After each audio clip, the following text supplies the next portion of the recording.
Hello दोस्तों, नमस्कार। आप सभी का मेरे चैनल में एक बार फिर से स्वागत है। आज मैं आपके लिए लेकर आया हूँ ITR फाइल कैसे करें। तो मैं ITR फाइल करने वाला हूँ सेल्फ एम्प्लॉयड और बिजनेसमैन के लिए जो कि भरते हैं ITR 4। तो ITR 4 को कैसे फिल करना है वो मैं आपको बताऊँगा। इनकम टैक्स के पोर्टल पर सबसे पहले आपको अपने पैन कार्ड नंबर के साथ में लॉगिन कर लेना है। लॉगिन करने के बाद में आपके सामने पोर्टल कुछ इस प्रकार से दिखाई देगा। सबसे पहले इसमें जाना है आपको फाइल नाउ पे। फाइल नाउ पे क्लिक करेंगे। यहाँ पे अपना असेसमेंट ईयर बाय डिफ़ॉल्ट आ गया है। ऑनलाइन पे क्लिक कर लीजिएगा। कंटिन्यू पे क्लिक कर लीजिएगा। Start new filing individual option आ रहा है, कंटिन्यू पे क्लिक कर दीजिएगा। यहाँ पे आपको अपनी ITR सेलेक्ट करनी है, ITR 4, क्योंकि सेल्फ एम्प्लॉयड के लिए फाइल करनी है हमें। ITR 4 पे क्लिक कर दीजिएगा। प्रोसीड विद ITR 4 पे क्लिक कर दिया। ये डिक्लेरेशन ओके कर दिया। Let's get started. इसके नीचे आप अदर ऑप्शन पे चूज करेंगे और कंटिन्यू कर देंगे। डिक्लेरेशन पे क्लिक कर दिया।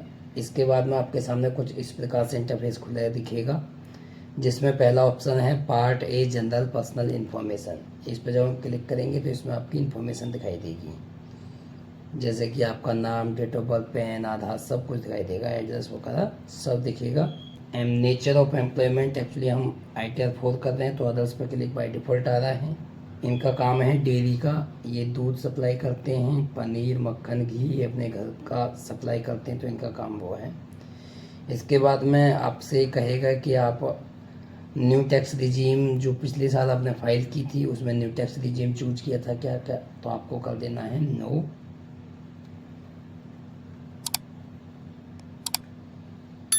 या फिर आप इसमें नॉट एप्लीकेबल भी कर सकते हैं।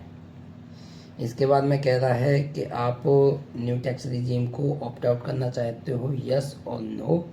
तो मैंने कर दिया नो पे क्लिक। मैं न्यू टैक्स रिजीम के साथ में फाइल करना चाहता हूँ। इसके बाद में आपसे पूछेगा नीचे whether this return is being filed by a representative SSE। आप किसी दूसरे के जरिए करा रहे हैं या खुद से कर रहे हैं, तो आप इस पर नो पर क्लिक कर दीजिएगा। किसी दूसरे के जरिए कराते हैं, टैक्स एडवोकेट या CA, तो उनको अपना लाइसेंस नंबर डालना होता है, वो इस पर क्लिक करते हैं। बैंक डिटेल पे क्लिक करेंगे तो आपके सामने बैंक डिटेल दिखाई दे जाएगी। आप अपना बैंक अकाउंट ऐड कर सकते हैं। यहाँ पे 2 अकाउंट इनके ऑलरेडी दिखाई दे रहे हैं। इसके बाद में करेंगे कंफर्म पे क्लिक। आप ये देख रहे हैं पहला ऑप्शन कंफर्म हो चुका है। दूसरा ऑप्शन है ग्रॉस टोटल इनकम, 2,945 रुपये ऑलरेडी इसमें इनकम दिखाई दे रही है। वो इनके अकाउंट वगैरह से रिलेटेड हो सकती है, जो कि इंटरेस्ट वगैरह से मिली होगी, वो आगे देख लेते हैं। पहला ऑप्शन आ रहा है income from business and profession. Edit पे क्लिक करेंगे और इसमें आप देख रहे हैं presumptive income from business under section 44AD। तो शो डिटेल पे क्लिक करेंगे आप, और यहाँ पे आप देख रहे हैं ये इनका नाम आ गया, जो इन्होंने अपनी फर्म का नाम रख रखा है। इसमें आप नीचे जाएंगे तो इसमें आपको दिखाई दे रहा है ग्रॉस टोटल इनकम फिल करने के लिए। ये है थ्रू ACPE चेक और ACPE बैंक ड्राफ्ट और बैंक इलेक्ट्रॉनिक, यानी कि कोई भी आपने ऑनलाइन मोड से पेमेंट लिया है तो वो कितनी ट्रांजैक्शन आपकी हुई है वो आपको यहाँ पे फिल करनी है। वो आपको दिखाई देगी बैंक स्टेटमेंट में। इसके अलावा इसमें है रिसिप्ट इन कैश, कैश में आपने कितने की ट्रांजैक्शन की है, तो इनकी ज़्यादातर कैश में ही होती है। तो यहाँ पर मैं डाल देता हूँ 12,50,000 52,025। ये मैंने डाल दिया 12,52,025। ये इनकी ओवरऑल मैंने ट्रांजेक्शन दिखा दी। इसके बाद में ऑप्शंस हैं कि आपकी इनकम जो है वो 6% के अंदर है या 8% के अंदर है, तो आप अपने हिसाब से डाल सकते हैं। अगर आप इलेक्ट्रॉनिक मोड में लेते हैं तो 6% में डाल दीजिएगा, और कैश मोड में लेते हैं तो 8% में डाल दीजिएगा। मैं यहाँ पर डाल देता हूँ मिनिमम 8% है, तो मैं यहाँ पे डाल देता हूँ उनकी 5,20,125। जो भी उनकी इनकम है, जो GST फाइल करते हैं उनकी GST के अकॉर्डिंग डालिएगा। GST में कितने की ट्रांजैक्शन उन्होंने दिखाई है पूरी साल और कितने की इनकम दिखाई है उसके आधार पर कीजिएगा। इनके पास में GST नहीं है तो विदाउट GST फाइल करनी पड़ रही है। ये मैंने सेव पे क्लिक कर दिया तो ये आ गया डिटेल।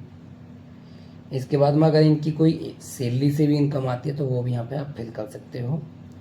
इसके अलावा कोई इनकम हाउस प्रॉपर्टी से है तो एडिट पर क्लिक करके आप वो भी यहाँ फिल कर सकते हो। जैसे कि रेंटल इनकम है तो वो आप यहाँ पे फिल कर सकते हो। इसके बाद में इंटरेस्ट इन बोरोड कैपिटल, ये अगर आपकी कोई डिटेल है तो यहाँ पे फिल कर दीजिएगा। इसके बाद में इनकम फ्रॉम अदर सोर्सेज, इस पर जब क्लिक करेंगे तो यहाँ पे दिख रहा है interest from saving bank account, तो यानी कि 2945 रुपये का इनका इंटरेस्ट इन्होंने कमाया है पूरी साल में सेविंग बैंक अकाउंट से। कंफर्म कर दीजिएगा। अब आप देख रहे हैं 2 ऑप्शन शो हो चुके हैं ऑलरेडी कंफर्म्ड। थर्ड ऑप्शन आया है डिस्क्लोजर एग्जेम्प्ट इनकम, इनकी कोई भी छूट वाली इनकम है तो उसको आप डिस्क्लोज कीजिएगा।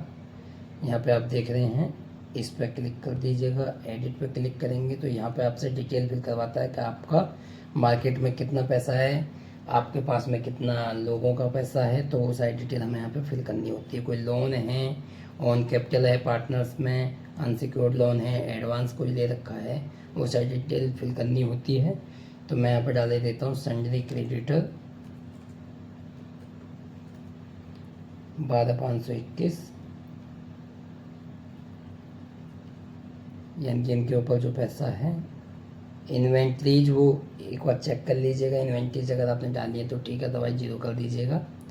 सन्ड्री डेबिटर, इनके ऊपर कितना पैसा है, बैलेंस विद बैंक 31 मार्च 2025 को इनका बैलेंस कितना था बैंक के अंदर, तो वो आपको यहाँ डालना है। मैं एक आइडिया डाल रहा हूँ क्योंकि मुझे भी फाइल केवल एग्जाम्पल तौर पे करनी है, अभी कंप्लीट फाइल में इसको नहीं करने वाला हूँ। कैश इन हैंड, इनके पास में 31 मार्च को कितना कैश था, तो मैंने डाल दिया 4150। यहाँ पे सेव पे क्लिक कर देंगे।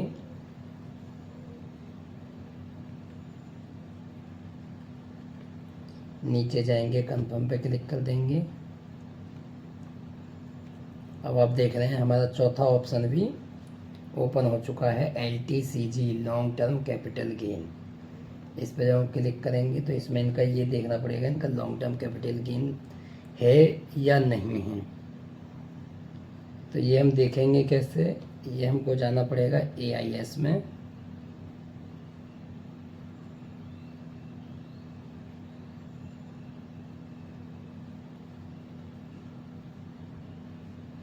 AIS में जब हम जाएंगे तो नया इंटरफेस खुलेगा, इसमें AIS पे क्लिक करेंगे, टैक्स पेयर इन्फॉर्मेशन पे क्लिक करेंगे। इसमें आप देख रहे हैं क्लाइंट का सब कुछ यहाँ पे दिखाई दे जाता है। तो इनकम इनकी only interest saving bank account से है, तो यहाँ पे कर देंगे आप 00। इनका कोई शेयर मार्केट से रिलेटेड नहीं है तो लॉन्ग टर्म कैपिटल गेन इनका लगेगा ही नहीं, तो 00 हमने कर दिया। इसके बाद में टैक्स डिडक्शन, अगर आपका कोई टैक्स डिडक्शन होता है गवर्नमेंट के ज़रिए, किसी कंपनी के ज़रिए, या किसी अदर कंपनी ने जिससे आपको पेमेंट लेना था उसने टैक्स काट के दिया है, तो वो सारी डिटेल यहाँ पे दिख जाती है। इससे रिलेटेड अगर कुछ नहीं है तो आप यहाँ पे सीधा सीधा कंफर्म कर दीजिएगा। टैक्स डिडक्शन 0, टैक्स पेड 0 रहेगा क्योंकि किसी ने कोई काटा नहीं है, तो हमने पहले से कोई पे किया नहीं है। अगर किसी ने काट दिया है और आपको उसकी डिटेल दी है लेकिन वो आपका अपडेट नहीं हुआ है, तो वो आप यहाँ पे फिल कर सकते हैं। सैलरी से कटा है तो यहाँ पे अपडेट कर दीजिएगा, अदर सोर्सेज से कटा है तो यहाँ पे आप अपडेट कर दीजिएगा, TDS कटा है तो यहाँ पे कर दीजिएगा अपडेट। ये ऑप्शंस आपको यहाँ पे मिल जाएंगे अपडेट करने के लिए, वो मैं नेक्स्ट फाइल में आपको दिखा भी दूँगा। लास्ट ऑप्शन है टैक्स लायबिलिटी, यहाँ पे अब डिटेल्स कंफर्म करनी होती है हमें कि हमारे कितने की इनकम है, टैक्स बनना है या नहीं बनना है। 5,23,000 की इनकम है हमारी, इसमें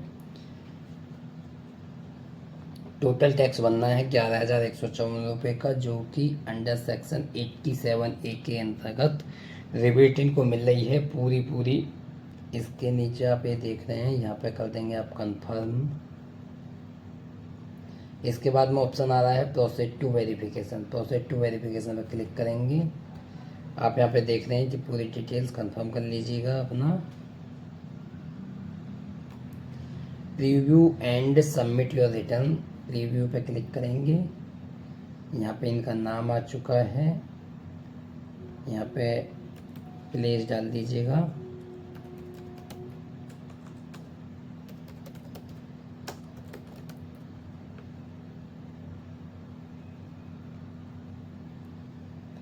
process to validation, validation successful, कोई एरर नहीं है इसमें। आपको जाना है प्रीव्यू में। प्रीव्यू में जब आप जाएंगे तो इस प्रकार से प्रीव्यू आपका दिखेगा। ये प्रीव्यू दिखाई दे रहा है।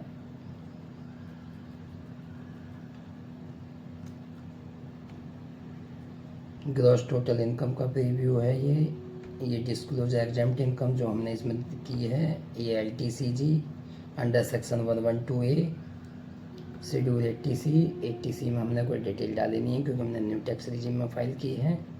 प्रोसेस टू वैलिडेशन पर क्लिक करेंगे। अब इसके बाद हमारा process to verification. Process to verification पर क्लिक करने के बाद में आपसे आधार OTP लेगा। आधार OTP लेकर सबमिट कर दीजिएगा। अभी ये मैंने केवल एक एग्जाम्पल के तौर पर फाइल सबमिट की है, तो मैं भी प्रोसेस टू वेरिफिकेशन नहीं कर सकता क्योंकि फिर ये मुझे रिवाइज करनी पड़ेगी फाइल क्लाइंट के बेस पर, तो इसलिए मैं भी इसको प्रोसेस टू वेरिफिकेशन नहीं कर सकता। इसके बाद में आपको आधार OTP से वेरीफाई करके सबमिट कर देना, आपकी फ़ाइल ITR 4 इस प्रकार से हो जाएगी। अगर आपको वीडियो अच्छी लगी है तो वीडियो को लाइक कीजिएगा, शेयर कीजिएगा और चैनल को सब्सक्राइब कर लीजिएगा।